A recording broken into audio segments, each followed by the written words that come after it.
மதுபான கொள்கை வழக்கில் டெல்லி முதலமைச்சர் கெஜ்ரிவாலின் நீதிமன்ற காவல் இம்மாதம் 25ஆம் தேதி வரை நீட்டிப்பு.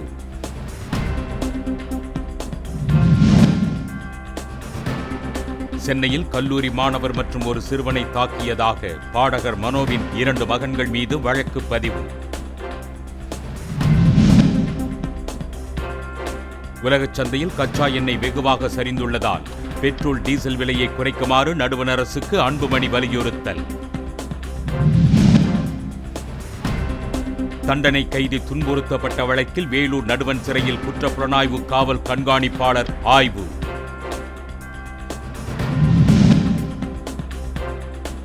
பத்தாண்டுகளில் சீர்குலைந்த இந்திய ஜனநாயகம் தற்போது எதிர்த்து போராடுவதாக அமெரிக்காவில் ராகுல் காந்தி பேச்சு. ஹரியானா மாநில சட்டப்பேரவை தேர்தலில் 11 வேட்பாளர்கள் அடங்கிய 3வது பட்டியலை வெளியிட்டது ஆம் ஆத்மி கட்சி. மதுரை வானூர்தி நிலையம் 24 மணி நேரமும் செயல்பட நடுவண் அரசு அனுமதி. இரவு நேரத்திலும் வானூர்திகளை இயக்க நடவடிக்கை. தமிழகத்தில் 100 டிகிரி பாரன்ஹீட்டை தாண்டி கொளுத்தும் வெயில் அடுத்த 2 வாரங்களுக்கு தொடரும் என தகவல்.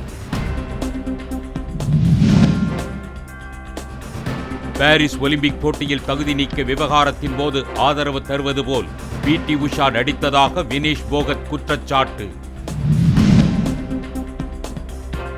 அமெரிக்க அதிபர் தேர்தலில் கமலா ஹாரிஸ் வெற்றி பெற்றால் 3ஆம் உலகப் போர் மூலம் ஆபத்து ஏற்படும்.